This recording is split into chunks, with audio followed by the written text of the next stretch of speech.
안녕하십니까. 사암침법을 포함한 모든 침술이 황제인 정통사암침으로서 명의를 배출하는 정통사암오행침구학회 블로그의 정통사암침 얘기 15번째 체질론의 문제점에 관해서 말씀을 드리도록 하겠습니다. 체질을 이용해서 진단과 치료를 하려는 방법은 시대에 뒤떨어진 학문이죠. 정통사암오행침구학회에도 오행체질론이 있으나 더 이상 중요하게 쓰지 않습니다. 팔체질의학에 관해서 좀 더 아시고 싶으시면 나무위키를 클릭해서 가서 보시면 됩니다. 지금부터 체질론의 문제점에 관해서 말씀을 드리도록 하겠습니다. 체질이 변화하지 않는다는 것 자체가 틀리죠. 이미 전에도 말씀을 드렸듯이 여기서요. DNA는 24시간 변합니다. 죽을 때까지요. 우리가 먹는 음식 또는 마약을 한다던가 어떤 몸에 또는 정신적으로 영향을 주었을 때 DNA 자체가 변하도록 되어 있죠. 그래서 DNA가 변한다는 사실은 체질도 변할 수가 당연히 있겠죠. 그런데 체질론이 정확하다고 가정을 했을 때 체질로 인해서 특정 질병이 생기며 궁극적인 치료의 목적은 그에 따라서 중성화를 시켜야 되겠죠. 어느 특정 체질에 속하게 되면은 그것이 문제가 일으키게끔 되어 있기 때문에 그런 치료 방법을 쓰게 되어야 되는데 또 그렇게 해서 효과를 보도록 되어 있죠. 그런데 이 사실은 체질이 변화한다는 뜻이 되는 것이죠. 그렇기 때문에 출발 전부터 오류가 있다는 것을 스스로 증명을 하고 있는 것이죠. 또 두 번째로 체질론이 정확하다고 가정을 했을 때 암은 특정 체질에서만 나타나는 질병이 아니죠. 또 교통사고, 부상, 또 특정 체질에서만 나타나는 것이 아니죠.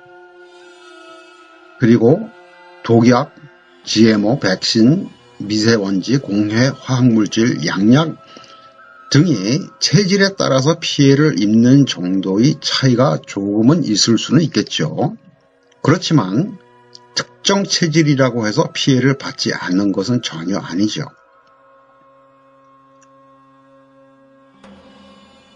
더욱더 중요한 사실은 원인이 같은데 체질이 다르다고 해서 다른 치료를 하는 것은 불가능하죠. 또 다른 문제가 있습니다. 큰 문제죠. 정확도가 100%가 아니다. 치료 효과가 없어서 환자가 더 이상 방문하지 않으면 그만이라고 단순하게 생각할 사안이 아닙니다. 의료사고가 발생할 수가 있죠. 한 예로서 팔체질침의 도사라고 자부하던 한의사로부터 치료받은 한의사가 있었어요. 근데 그 한의사는 그 치료를 받은 이후로부터 왼팔과 오른팔의 혈압이 달라진 것은 물론이고 결국은 부작용으로 인해서 심부전증으로 인해서 사망한 사례가 있죠. 혹자는 체질침이 잘 들을 때에는 기가 막히게 잘 듣는다라고 하는데 물론 사암침법도 마찬가지입니다. 어감으로 보면 잘 듣는 경우가 별로 없다는 의미가 함축되어 있다고 생각을 해야 되겠죠. 그런데 위에서도 설명된 것처럼 의료사고가 생길 수가 있는 것이죠. 기가 막히게 잘 들을 수도 있지만 기가 막히게 사람을 해칠 수도 있다는 것이죠. 또 다른 인종, 흑인, 백인 등에게 적용하기가 힘듭니다. 성형이나 운동을 한 환자들에게는 후천적으로 변화한 내용이죠. 오류가 더욱 커질 가능성이 있다. 제가 개인적으로 알고 있는 백인 한의사가 있습니다. 팔체질에 관한 이론과 치료 방법을 창안자로부터 배운 한의사인데요. 64상 체질을 연구하고 있습니다.